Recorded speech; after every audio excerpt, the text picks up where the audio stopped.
All right, so we have Jim McCarthy on our show today. He's been on LED before. He was here on episode number 65, where he spoke about live as if you had cancer. And that was a really good episode where he spoke about a different approach towards your career. And I highly recommend checking it out if you haven't checked it out already. But on today's episode, he'll talk about a really interesting concept called affirmations, which can be a powerful concept, although it's a little bit controversial. So yes, let's get right into it. Jim, hello. Great to see you again. How you doing? Thank you so much for coming once again on the show. I'm really looking forward to talking to you about affirmations. It's something that I've been wanting to try out. I've heard it in some other discussions also previously in the recent past. So for example, on the Tim Ferriss show, I don't know if you follow that podcast, he had Scott Adams, who was the creator of Dilbert, on one of his episodes. And Scott Adams talks about affirmations and how he believes very strongly in the power of affirmations.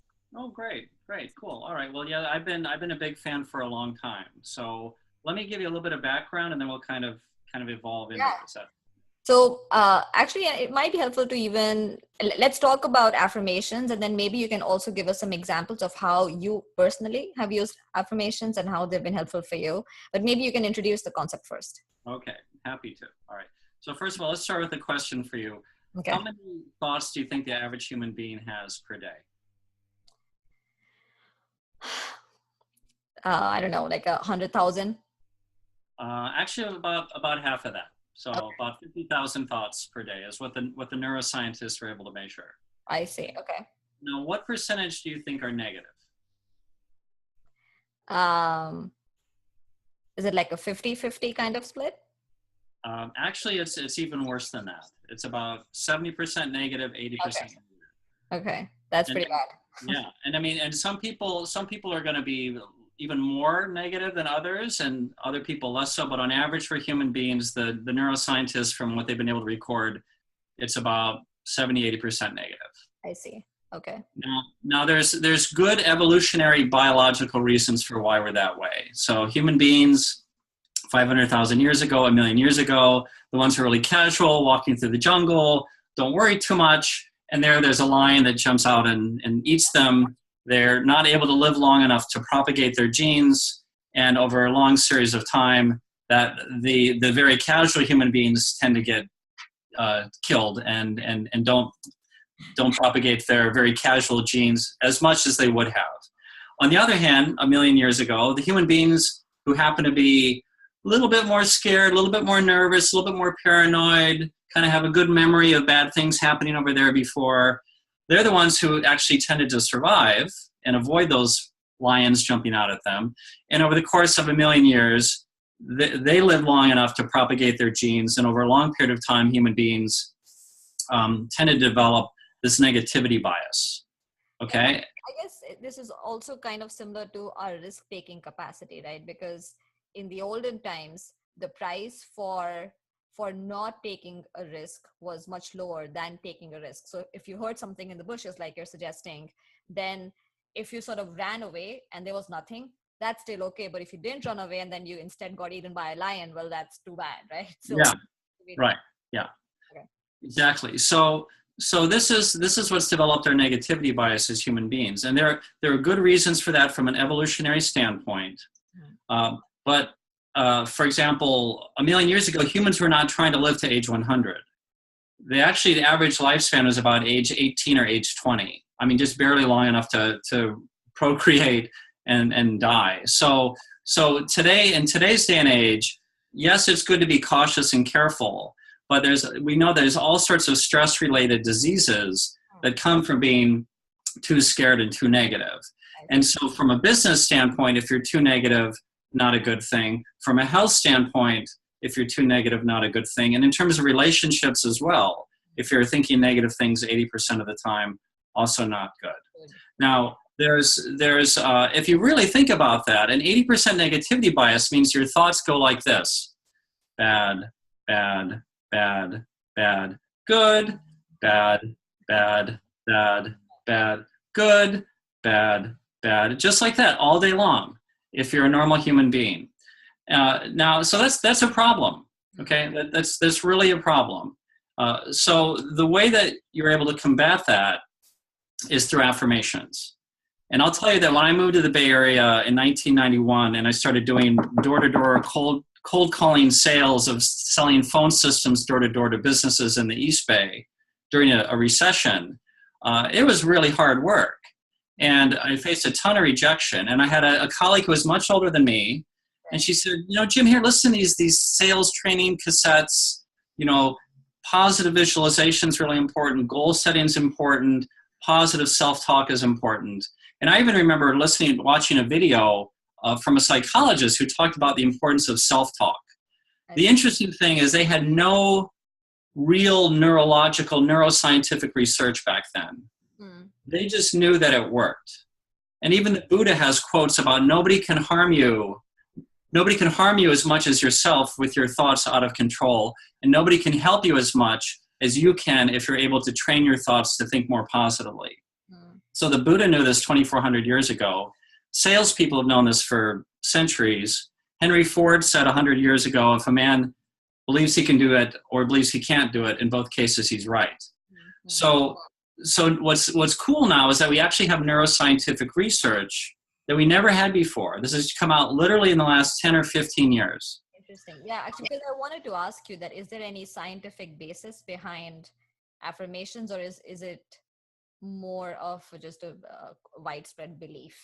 No, there's now proof that didn't even exist when I started using affirmations now exists. So, for example, Dr. Richard Davidson was a neuroscientist at the University of Wisconsin. Time magazine named him one of the 100 most influential people in the world about a decade ago. And he has a quote like this. He says, "You can sculpt your brain just as you'd sculpt your muscles if you went to the gym. You can rewire your brain to be happier and nicer. You can rewire your brain to be happier and nicer." And the term for this is called neuroplasticity. You see, scientists used to think that the brain you had at age 10 or 20 or 30 was kind of fixed for the rest of your life. And what they discovered really in the last 10, 15 years is that's not true. Actually, the brain you have continues to evolve and develop based on your experiences and how you think about them and how you process things.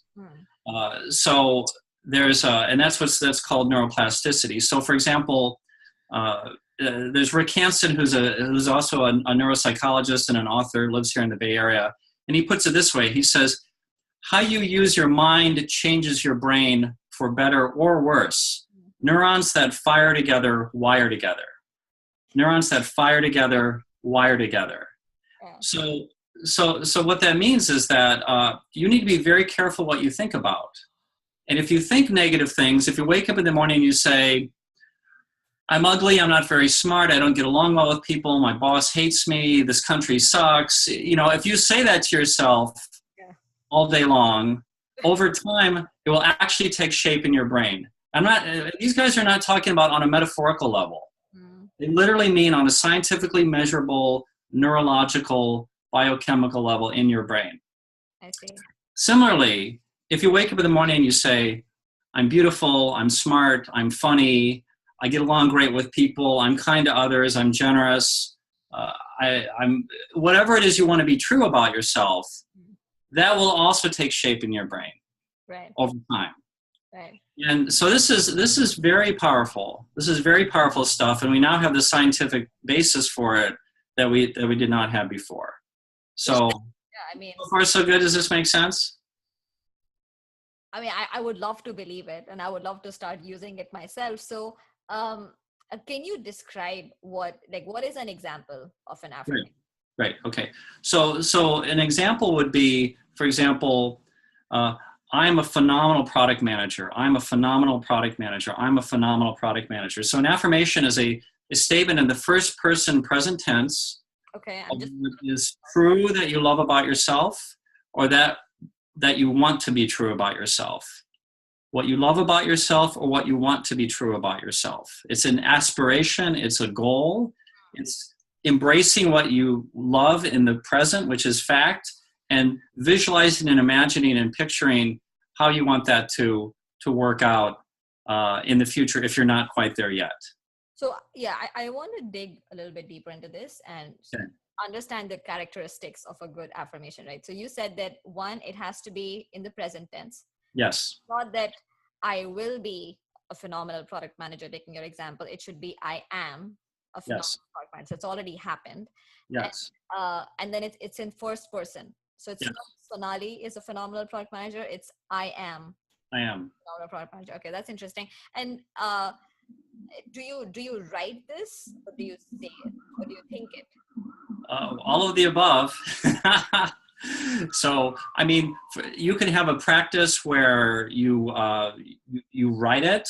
In fact, what I'll do is I'll give you some examples. But the idea is that you think about it, you write affirmations, and then you have a practice of repeating them over and over again at whatever time works for you as a regular practice. So, go ahead. Yeah, and I'm just trying to understand that is there a right or wrong way of doing this? Maybe that's a very dumb question. But No, it's good. So here, let me give you some examples. Yeah. So there's some ways that are okay, but then there's better ways to do it. So for example, you could have an example like, I will lose 15 pounds. It's better if you said, I weigh 130 pounds, if that's your target, right? So as a statement of fact of what the achievement of the goal is. But oh, I see. So, well, actually, but that's interesting, right? So why is one better than the other? So one statement is that I weigh 100, let's say I weigh 100 pounds. And the other statement was, I will lose 15 pounds. So why is the first one better than the second one? Well, I think the point I'm trying to make is you want to visualize what that end state is. Okay. You want to visualize the achievement or the success of the goal. And maybe even less on the process and more on the result.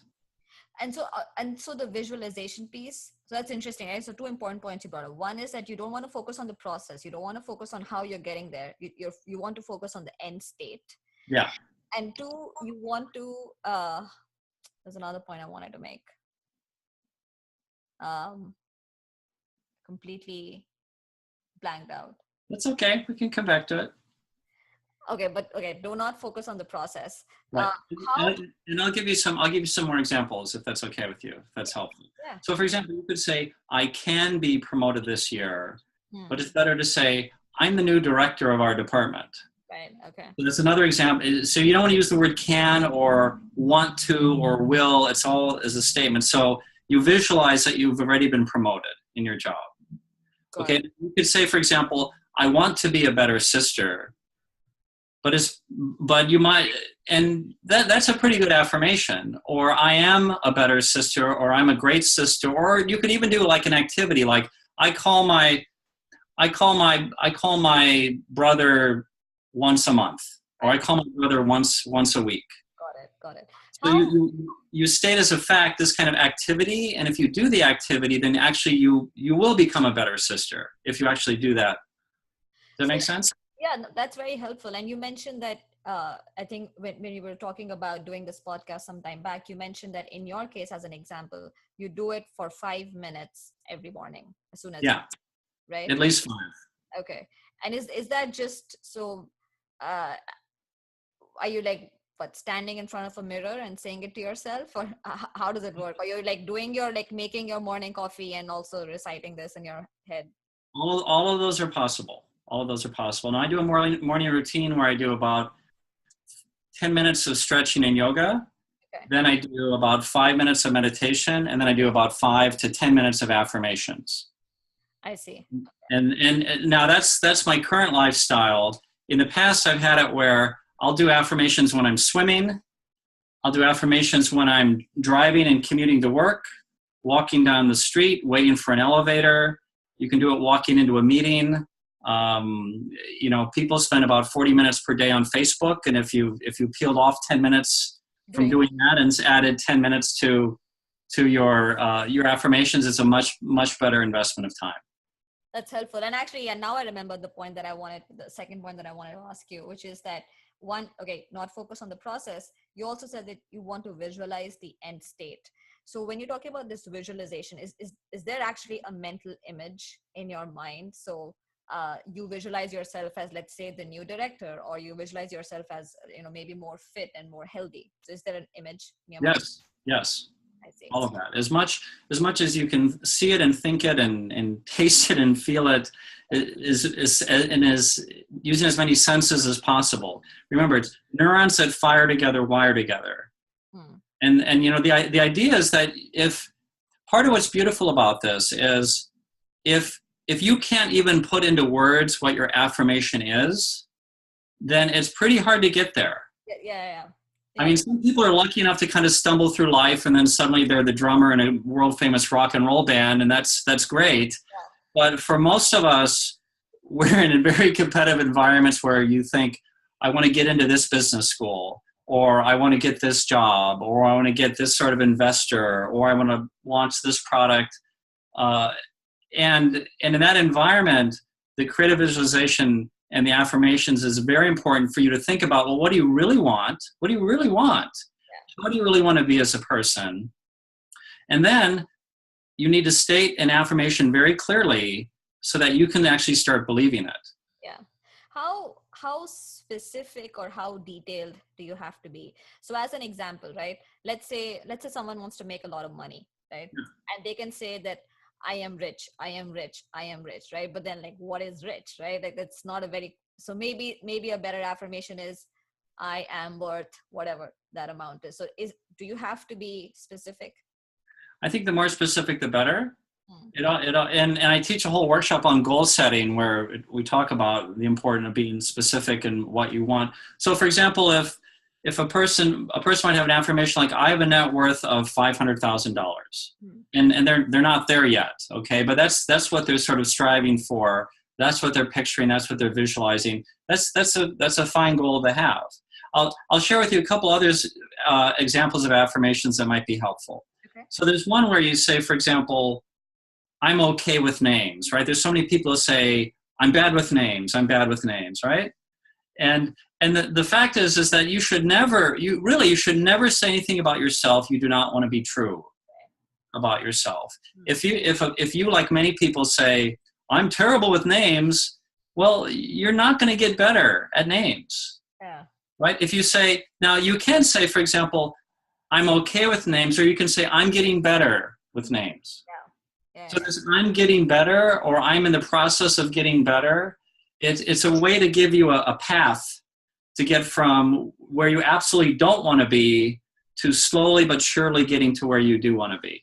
Yeah, this is a very interesting concept, because it's literally just sort of that mental switch where you stop saying the negative things about yourself to you and switch that to a positive thing. But then also, like, taking it one step beyond, where you hone in on that one thing which you really want to become true about you in your life, and you start saying that to yourself over and over again. So, and this might be like a silly question, but like, do you feel silly doing it, right? Because like someone might, let's say, like, your someone in your family or friend walks in on you, and you're saying like, oh, I'm going to be so and so in front of the mirror. It's like, what's wrong with you? Do you feel silly doing it? Well, first of all, I do it by myself, and I do it, and I say it in my head over and over again after I've meditated, or if I'm driving in the car by myself. So honestly, no one's ever around. Yeah. And but I mean, if I could give you some examples. I could say, for example, today I'm the best fiance I can be for my girlfriend, right? Today I'm the best dad I can be for my daughters. I'm doing a wonderful workshop tonight. Yeah. And person, it can be, I've killed the cancer cells in my body. I have killed the cancer cells in my body. All the cells in my body are vibrant with health. I forgive myself. I accept myself. I like myself. I love myself. I forgive mom. I accept mom. I like mom. I love mom. I forgive dad. I accept dad. I like dad. I love dad. I deserve to be happy and do work that I love. I deserve to be happy and do work that I love. I am grateful for all the experiences in my life. I'm grateful for all the experiences in my life. I have the serenity to accept the things I cannot change, the courage to change the things I can, the wisdom to know the difference, right? So there's a whole, I've got about 40 affirmations that I rattle through my head. Oh, wow. I didn't realize that. Every day. I think if you can stick to one, maybe that's a good starting point.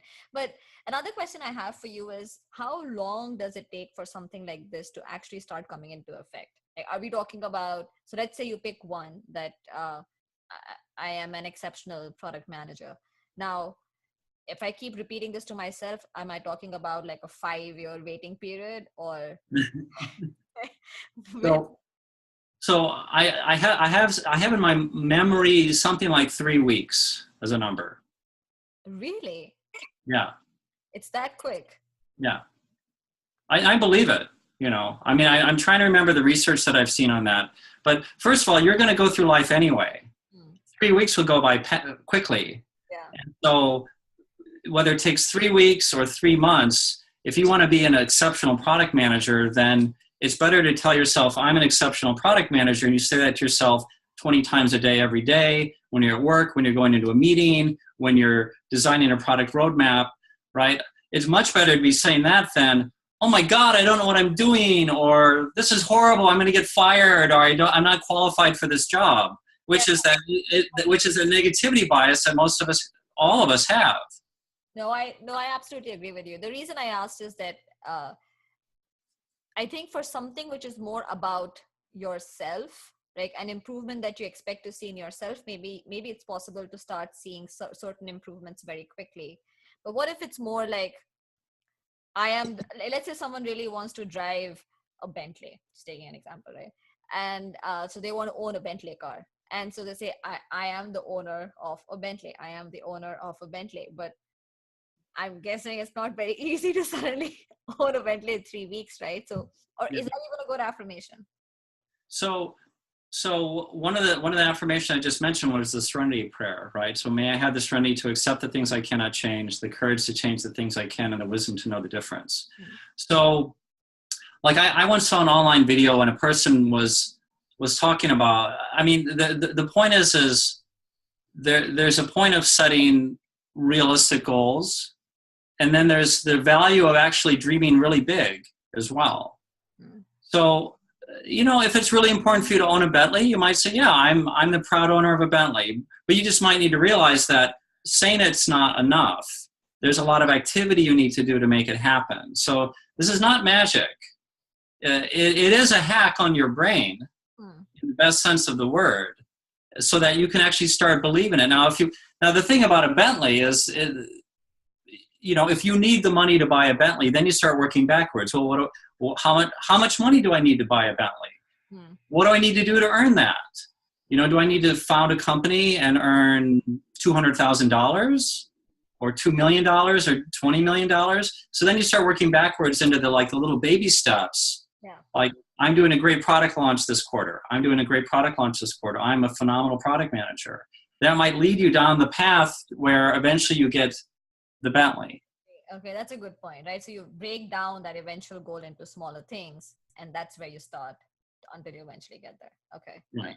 And I'd encourage people also to do the affirmations related to personal life. Those are probably much better. I think based on what you're describing, something which is more personal about improving something in yourself is probably much more likely to happen also. Well, I don't know if I'd say it's more likely, Sonali. I mean, there's things you can very easily control. If you say, like, I'm very patient with my partner. I'm very patient with my partner. I'm loving and kind to my spouse. You have a lot of control over that. To say, I'm at a company where I get promoted in 6 months and I'm earning $300,000 a year, you probably have less control over that, but you do absolutely have an influence on that. So again, you are where you are, and you control things to the extent you control them.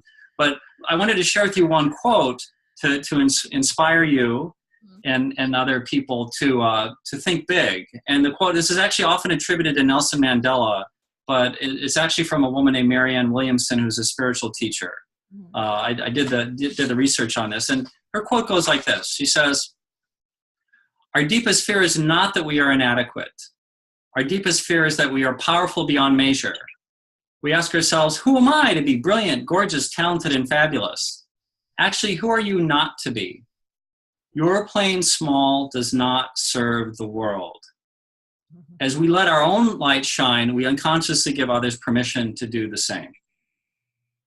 Right? So this idea of your playing small does not serve the world is important for affirmations, because in the workshops that I do, including one I did last night, people are like, I don't know if I can say that, that's too big, or that's too egotistical, or whatever. And I said, look, you're playing, how are you at your most awesome, wonderful, loving, kind, brilliant, creative, caring, generous, empathic? Think of that person that you want to be, that you're aspiring to be. And then do the affirmation, recite the affirmation, so you can become that incredible person, that wonderful, beautiful, loving person. Smart, talented, successful, whatever you want, So that's what I encourage people to do and then I say, okay, now I'd like you to write out at least 10 affirmations for yourself. Yeah. I would have loved to end on this very high positive note, but I did want to talk about the controversy surrounding affirmations a little bit, just to sort of provide a holistic view of this area. So one thing which when I was reading about affirmations, what I read actually on the Wikipedia article for affirmations is that the effect of affirmations is debatable depending on the amount of self-esteem that the person has.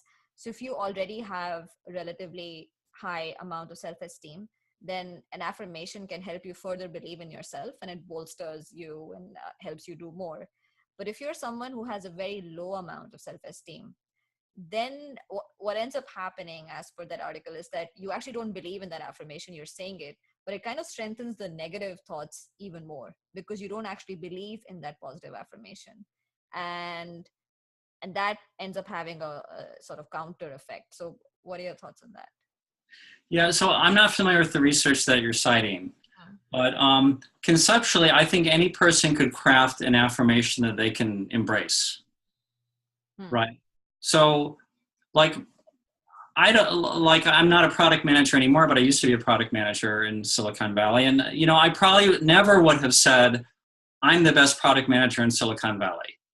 Now, there's a lot of people out there who could say it, and there's probably dozens and dozens of people who could make that claim. But what I could have always said is, I'm becoming a better product manager every day. I'm getting to be a better product manager every day. I'm learning and growing and improving every day as a product manager. And so even if you're a horrible product manager or you're brand new to it, this is a way to think in a positive way to overcome your negativity bias and give yourself permission to learn and grow and get better. So this is actually a very, very good point, because I think you're bringing up but I should have asked is that how important is it to actually believe in that affirmation? So maybe you don't want to start with something so outrageous, according to you, that you're just saying it without any belief in it whatsoever. So you want to start with something relatively smaller, even if it is towards an eventual bigger goal, but it has to be something that you can bring yourself to believe. Yeah, absolutely. Okay. So for example, a person, you try to give some sort of realistic assessment of where you are. And just like the goal setting workshop that I teach, the focus is, okay, well, where do I want to get to? And some people, their aspirations are huge. Yeah. And I used to live in Mountain View, very close to where Steve Jobs grew up. He was this, kid who got bullied in middle school. Everybody knows the story, but I mean, he had these what anyone would have said were these insane aspirations. No, and I think it's not to say that you should dream small or don't think big. I don't think that's what it is. I think the point being that you have to be able to truly visualize yourself in that position, right? And maybe it takes you some time to get there, right? Yeah. So if you're just saying some things, but they're just empty words, you can't really think yourself as doing that, then maybe it's not as effective. But if you start with something which is slightly lesser for now, but you can completely see yourself there. I mean, you can always change your dream, right? Okay, I've already achieved this. Now let's go on to the next one. Yeah. Right. And remember, this is called a negativity bias.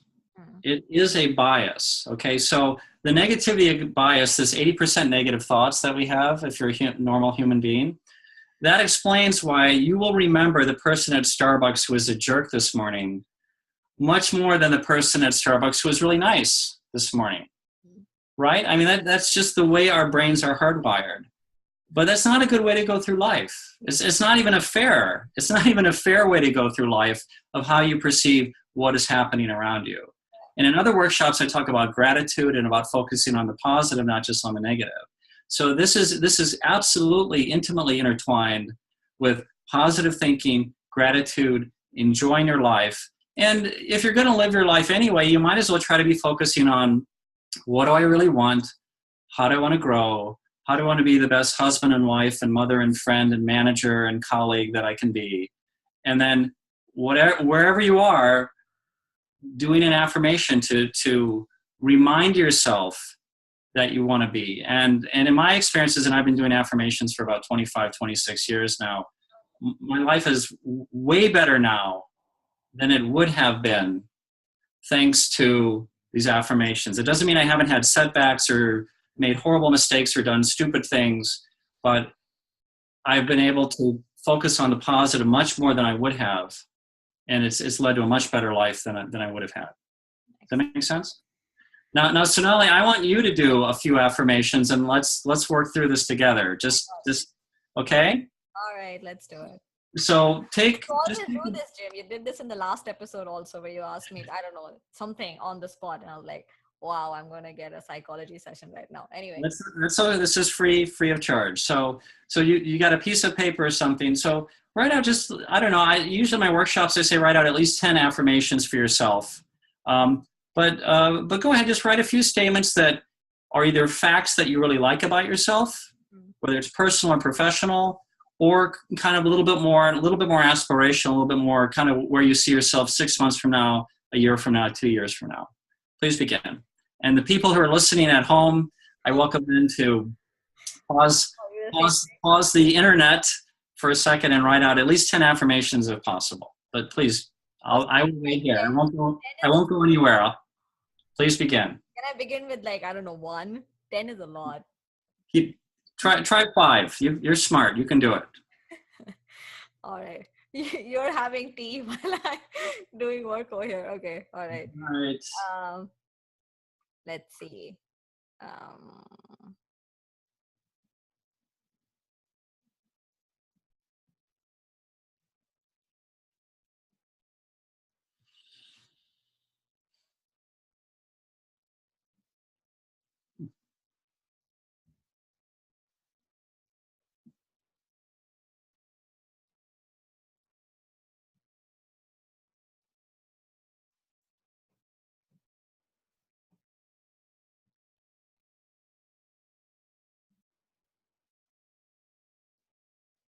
All right. I wrote 2. Can we start with 2, please?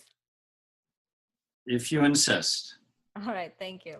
Okay. So what I have written is that I am the founder of LED, which is a globally known careers brand. That is one. So that is something which I would like to become true. And the second, I don't know if it's a good or bad affirmation, but that's my first. Can you repeat number 1, please? I've written, I am the founder of LED, that's Learn, Educate, Discover, a globally known careers brand. I am the founder of LED, which is a globally known careers brand. Beautiful. And the stretch there is you want it to be globally known, not globally known yet. Yeah. That's your dream. That's your vision. Yeah. Beautiful. That's number 1. And the second one is that I call my parents and my brother every week. That's my second. Parents and my brother every week. Okay. Which I'm not very good at right now. Yeah. So those are my 2 affirmations. All right. Good. Now, how do you feel about those 2? I would love it if both of them were true. I think the second one I still sort of do, but I'm not very good at it. Like, there are times when I don't call them, or they'll be like, "Come on, Sonali, give me a call." So yeah. Right. Good. Okay. So those are great. And now what I'd encourage you to do is to close your eyes and repeat over and over again in your mind for about a minute. Let's just say your first affirmation. Okay. Ready? All right. Okay.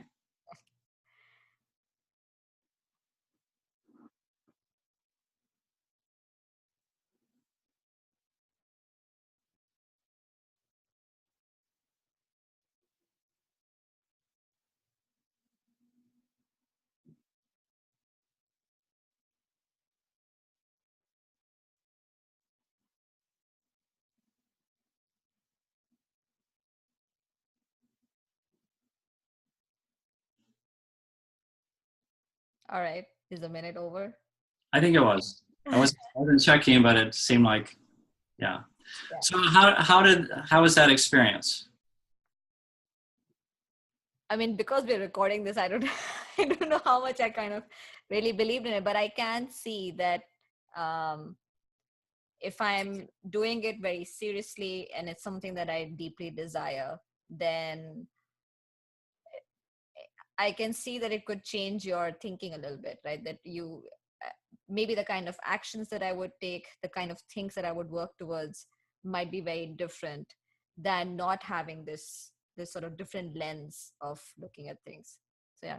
Yeah, good. Remember, I mean, you did right. You did 1 minute of a new affirmation, or maybe you've thought about this, or maybe this is your strategy or dream. But to think about something, to write it down on a piece of paper or on your computer or whatever, and then to start saying it to yourself as a statement of fact over and over again. If you do it 5 minutes a day, every day for the next 3 years, right? It's good, right? Neurons that fire together wire together, and it'll become something you really believe, and that really becomes ingrained in how you behave. Yeah. I think another thing I'd add to that is, I mean, there's all sorts of ways to think about this. You know, a lot of people have a mission statement. Companies have mission statements, and in ways they're a goal, they're a vision, and you could even say they would be an affirmation. And similarly, it can help you understand why, perhaps.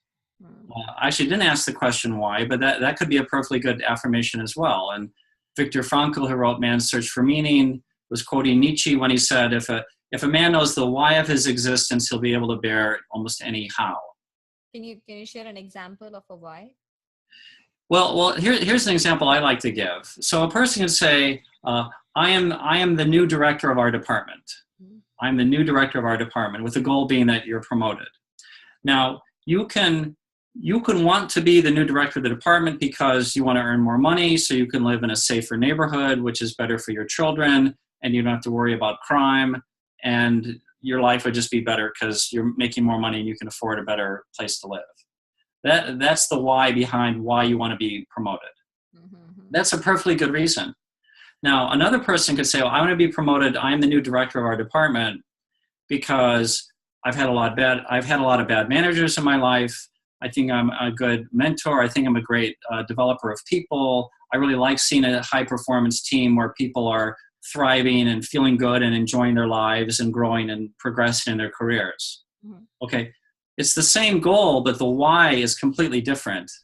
And it just depends on the person. Right. So, you know, you could even do an affirmation, which starts getting a little bit beyond affirmations, honestly, but, you know, I'm the founder of LED, which is a globally known career brand because, I see. And then you fill in the because. I see. Yeah. So there's a reason for why I would want that to be true. And you talk about that also, like your affirmation is around that also. That's a fair point. Yeah. Okay. Yeah. This is just something which I've come up with literally on the fly, right? Doing this. Yeah.